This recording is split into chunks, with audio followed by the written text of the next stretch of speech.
welcome to another episode of Sleep and Relax ASMR. This episode, we continue our 50 States Ramble.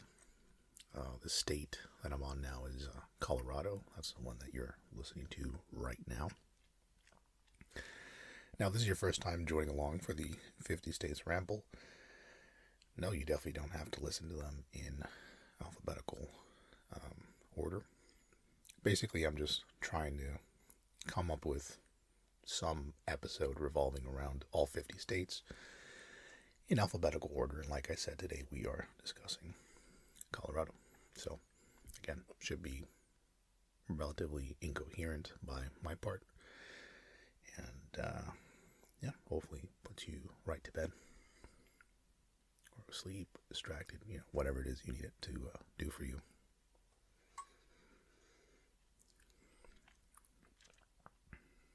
So, well, typically, the way I like to start off the ramble is by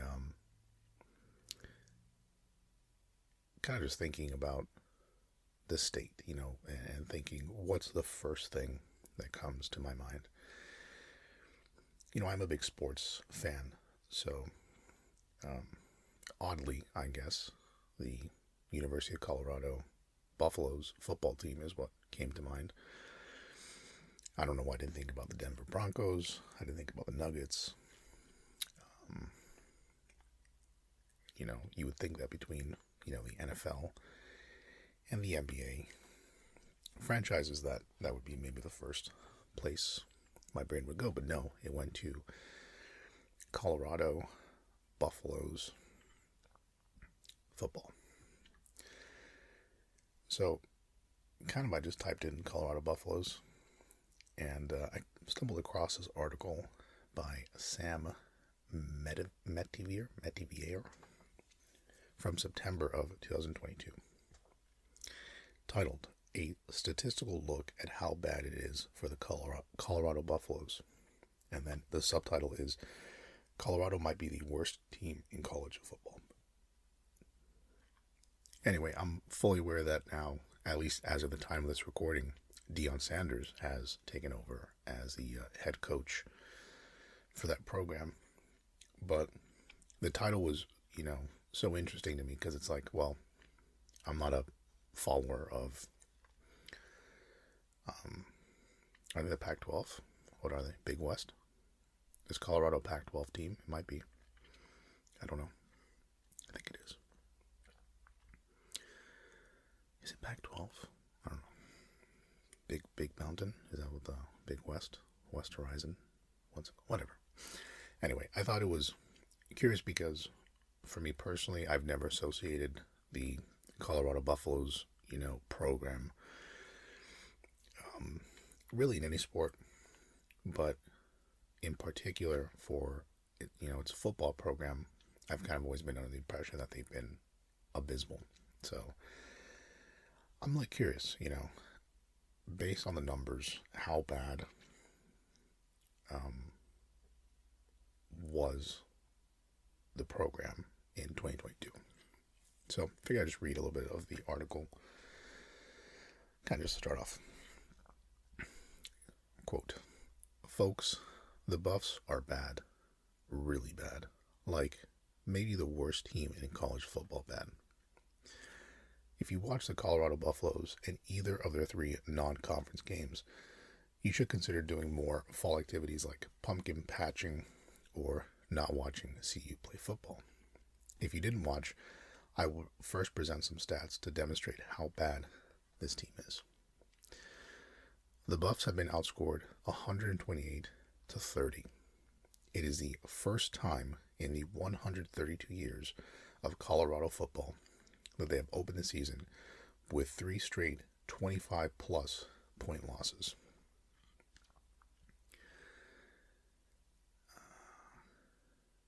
In these blowout losses, the Buffs have been outgained 1,346 to 736.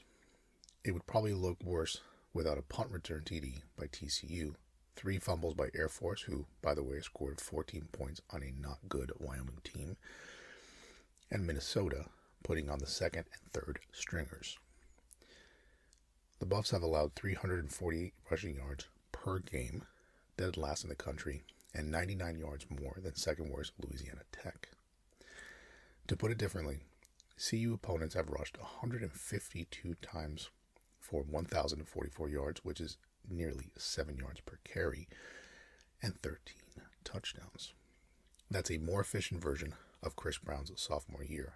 190 attempts, 946 yards, which is 5 yards per carry, and 16 touchdowns. And there's a good chance we will be up to Brown's junior year stats in a couple of weeks. The CU pass defense has looked all right, but that's mostly because 1, TCU starting quarterback got injured and is back up through 3 passes in the second half. 2, Air Force doesn't throw, and 3, Minnesota only attempted 6 passes before the 2-minute drill. Then in the second half, we're more interested in going home than putting up yards through the air. If you think this defense is bad, well, it is. Now let's do some offensive stats and work our way towards the abyss. As I take a sip of some coffee.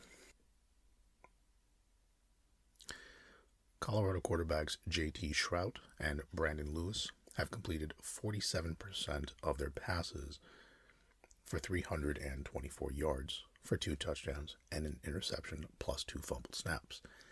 They are averaging 4.1 yards per attempt, which is in the very bottom of the national leaderboards, alongside Joey Yellen of Hawaii and Diego Pavia of New Mexico State. Their sub-90 QB ratings are worse than Nick Hirschman's when he threw 2 TDs and 7 picks for the 2012 Buffs.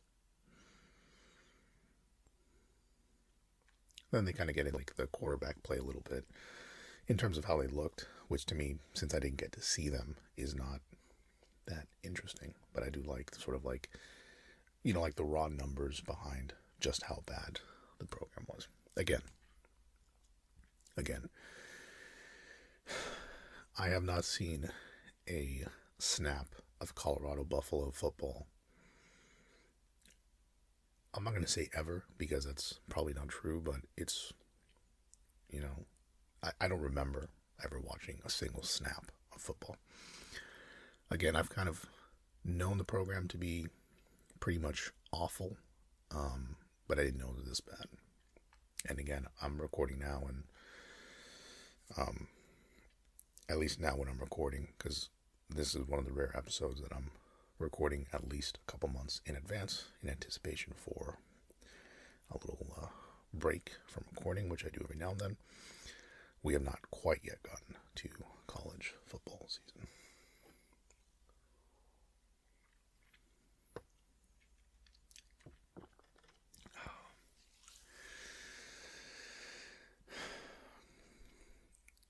I continue the article. Again, I find this really fascinating, to be honest. Let's take a peek at those 2012 Buffs, who are widely considered the worst CU team in the last 60 years, if not ever. Their first 3 games of the year were a close loss to a garbage Colorado State team, a last-second field goal to FCS Sacramento State. The 2022 Rams are also a dumpster fire, and play the Hornets on Saturday. And then a not nice 69-14 loss to a Fresno State team starring Derek Carr and Devontae Adams. No shame in losing to that combo. Those Buffs were outscored by 62 points and outgained by 560 yards. These 2022 Buffs have been outscored by 98 points and outgained by 610 yards. If you remember the 2012 team, you could offer optimism that their 4th game of the season was a road win against Washington State, thanks to a game-winning touchdown run by Jordan Webb. But after that, the wheels fell off completely, and they were outscored 397 to 120 in their final 8 games.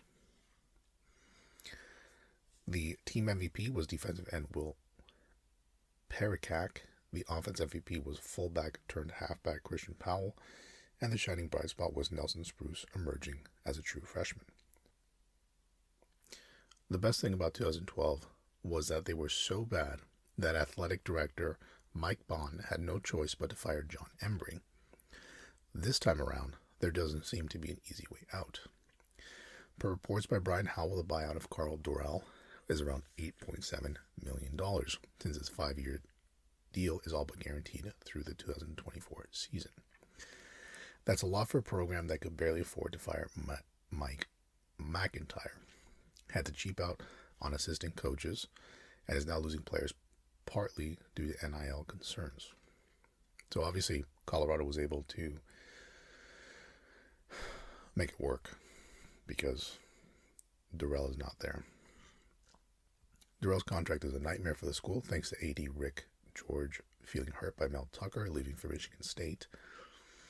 Jack Karloff of Buffalo Wire tweeted that George prioritized language that would penalize Dorrell for leaving for another program rather than negotiate a more program-friendly buyout clause.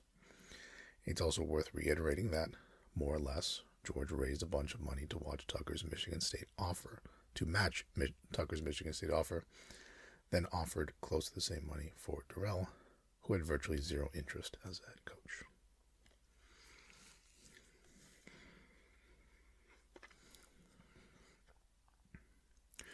George released a statement on Monday expressing disappointment in the football team's performance, while also urging fans to be patient with Dorrell.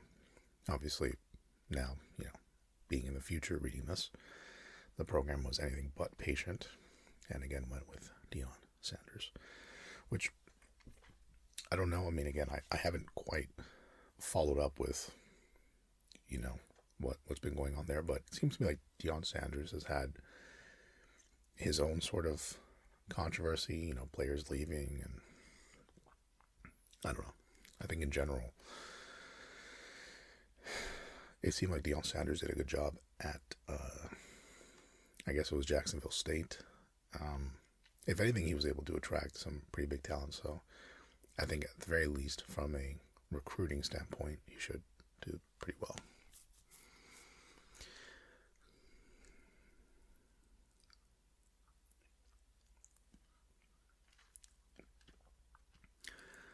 Anyway, to go ahead and close this article, Colorado cannot afford to fire Dorrell, and they can't afford to not fire him, and they should probably question the athletic director making these deals.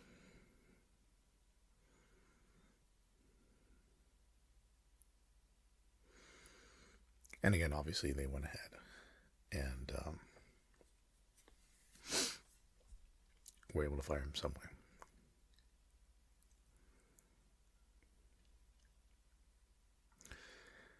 So, after reading this article, I was a bit curious to know, why is Colorado University's, why is CU so bad at football? And I quite literally just went to Reddit, and I kind of was searching for answers. So there were a couple of answers here from, years ago, but, just for my own insight, and I guess for yours. So one Redditor posted, I went to CU and can tell you that our facilities are at least 20 years behind the other Big 12 and Pac-12 facilities. We have no legitimate practice facility, no player dorms, and no true football operations center.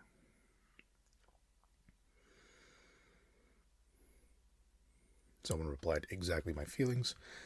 They refused to invest in facilities, and the program were left behind. Someone else replied, I went to a Missouri CU game with my dad in 2008 or 9, can't remember which. The practice field is a giant tent. There's no real parking or tailgating seen near the stadium. The gates are a dude and a windbreaker at a chain link fence. The inside of the stadium is also the track field house. It's a gorgeous setting, but the stadium is tiny and the facilities are completely unimpressive.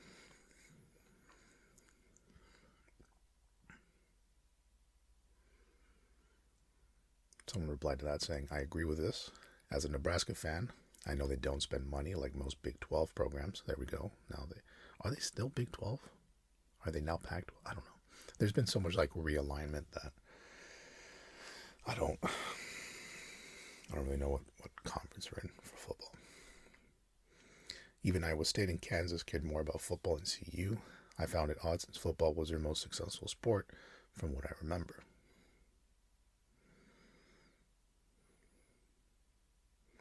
Several factors led to CU's current troubles. A refusal to invest in facilities was among them, but not the overarching problem. CU was done in by the 2004 recruiting scandal, which was basically like an unofficial death penalty, and then a string of porous coach hires. So,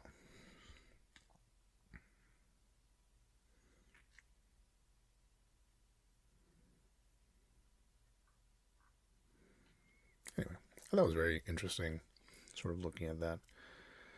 I compiled a couple other things here.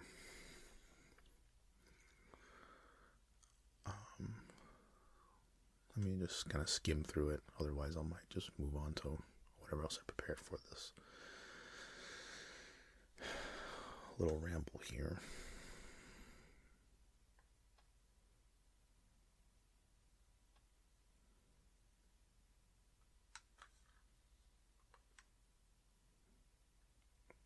I compiled a lot. I was like very curious about this, so, and it's funny, because very frequently, like, I'll do the preparation for an episode,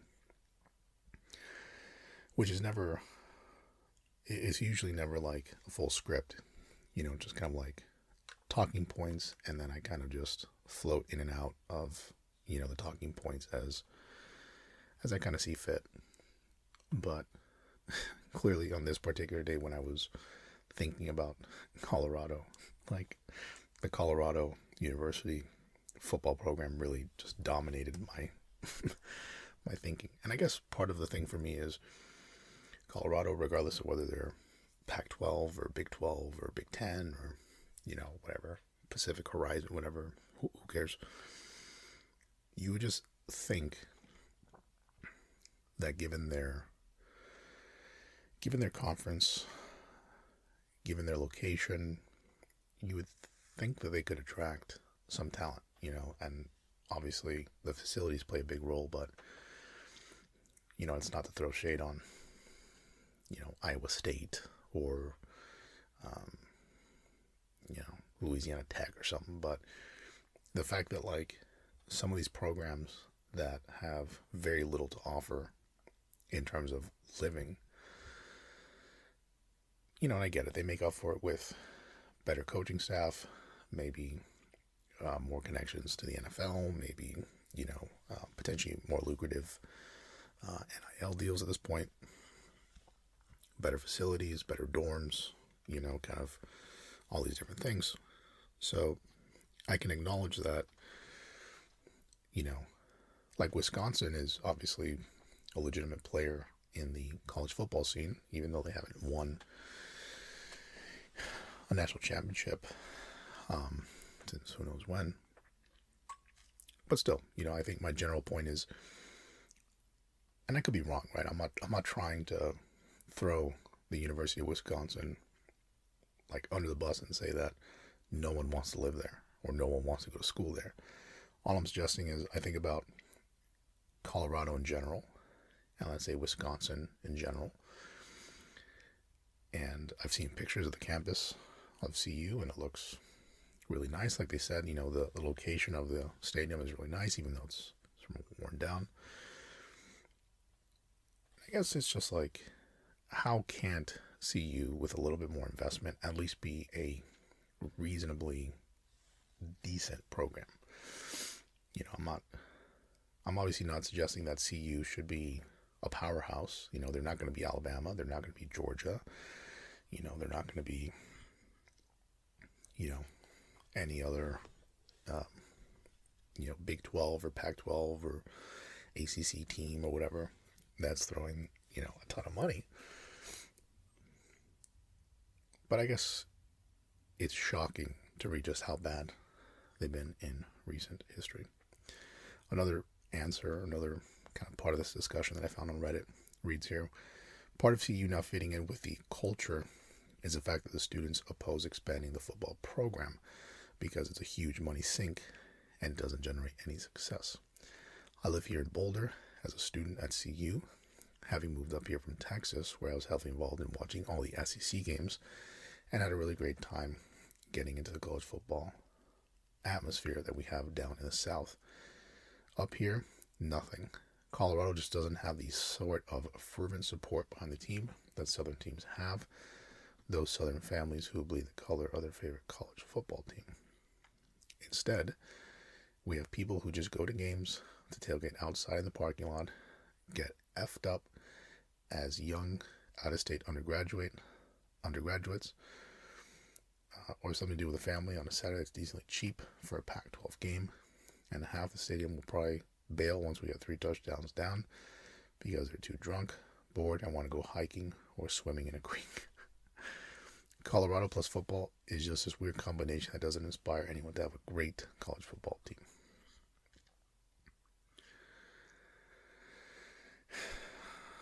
Okay, I guess so. Again, it's, what can I say? I kind of just felt like, and I guess that's it, but I'm sure that there are other programs out there that don't necessarily have massive fan bases, but have, adequate success. But could be wrong.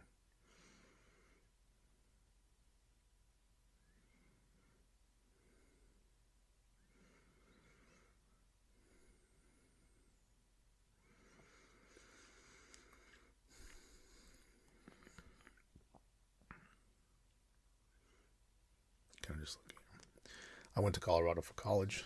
It was somewhat better off than it is now when I went to games. Colorado won the Big 12 North, but got blown out by Texas in 2005. Colorado did upset number 1 Oklahoma at home, a game I was at. Basically, the recruiting and coaching are to blame. Hawkinson was not good at QB. One day the program will come back.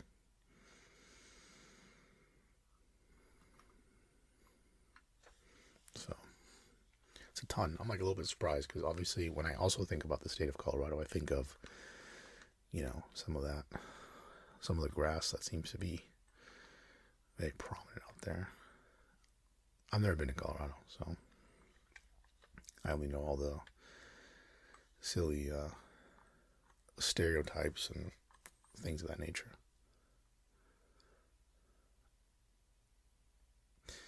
Where Deion Sanders ranks among Pac-12 coaches. Coach Prime is surely bound to ascend up the Pac-12 coaching rankings. While the excitement surrounding Colorado is at an all-time high, there clearly still seem to be some doubts about Deion Sanders. Sanders still hasn't coached a game at Colorado, but he's already delivered on his promise to overhaul the roster and shine a spotlight on a program that no one was talking about. Some 47 new faces will be on the roster in 2023, and more additions are expected in the second transfer window in May. He flipped 5-star corner Cormani McLean from Miami and had transfers from 11 different Power 5 programs. Sanders was 27-6 at Jackson State. Was it Jacksonville State or Jackson State? Going 23-3 the last 2 seasons. He hired a quality staff at CU, including poaching former Kent State head coach Sean Lewis as his OC and Alabama secondary coach Charles Kelly to lead the defense. Sanders faces a daunting rebuild with a Buffs program that went 1-11 last season, losing his last 4 games by an average of 6 touchdowns.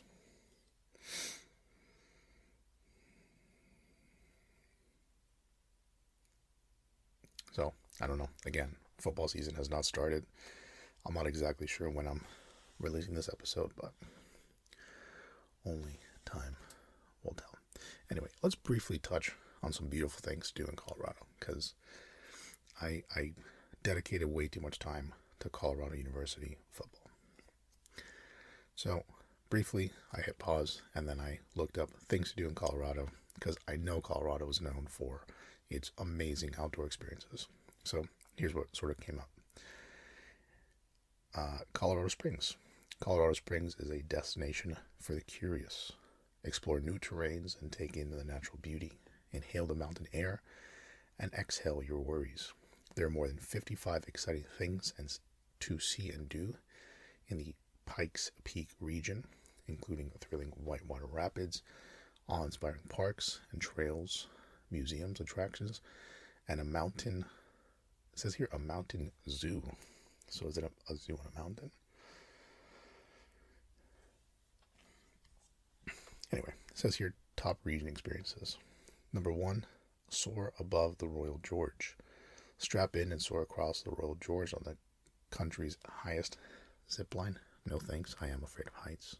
I will not be doing that. Climb aboard a rolling restaurant. The Royal George Route Railroad is breathtaking and memorable train ride through the Colorado Rockies. Enjoy gorgeous scenery, great service, and a delicious food sourced locally and prepared fresh right on board the train for breakfast, lunch, and dinner. Number 3 is to explore TripAdvisor's #1 park. Explore towering red rock formations with numerous hiking trails and viewpoint pull-offs. Whether you're leisurely strolling around the pristine paved walkways or climbing to the top of a rock, you'll be sure to see spectacular views, lush vegetation, and local wildlife. Number 4, stand atop Pikes Peak, America's mountain. Summit the 14,115 feet of the mountain that inspired Catherine Lee Bates to write America the Beautiful. Drive, hike, or bike your way up this beloved landmark and enjoy views usually reserved for the heavens. It's like really well written, this little thing. Number 5, tackle award-winning rapids of the Arkansas River. Get your adrenaline pumping with a thrilling ride down the white waters of the Arkansas River. Climb aboard a raft with one of our many professional rafting outfitters and choose your adventure, from mild family floats to heart-pumping advanced adventure. And there are a bunch. Again, I've never been to Colorado ever, but just some really interesting things here. I'll just briefly list off some that I found here. Western Museum of Mining and Industry. Visit the Western Museum of Mining and Industry for an in-depth look at Colorado's mining history. That's the kind of stuff that I find really fun, I have to say. I love very local and sort of regionally significant museums and things of that nature. Sometimes I prefer that over the huge museums that, attract thousands of tourists and things. And those are great too, don't get me wrong, but there's something that I really love about this museum is about a specific part of our history or our culture, and you sort of get an inside look that maybe prior to booking your trip, maybe you didn't know it even existed. You have the Pro Radio Hall of Fame and Museum of the American Cowboy. That looks cool. Trace the legacy of cowboys and rodeo champions throughout history of the Pro Radio Hall of Fame and Museum of the American Cowboy. You have, of course, the Rocky Mountain Motorcycle Museum, the Garden of the Gods. Explore and stand in one of the most stunning geological wonders of the world, which is TripAdvisor's #1 U.S. park, Garden of the Gods. Cheyenne Mountain State Park, Maine Museum of Natural History. A lot of beautiful stuff here. But anyway, I know that I dedicated 27 minutes to bad college football and 2 or 3 minutes to the beauties of Colorado. So I apologize if you're a native Coloradian. Is that what you call yourselves? That is the nature of some of my rambles. I do research on a specific topic, and I did get laser focused about a college football program that has been very unsuccessful. But anyway, unfortunately, I do have to wrap this one up, if only because the rest of the day awaits me. I hope that by this point, you're deep asleep. That would be absolutely ideal. If not, you have any questions, comments, concerns, you can always email me at helloasleepandrelaxasmr.com. That's all for this episode. Thanks as always for listening, and take care.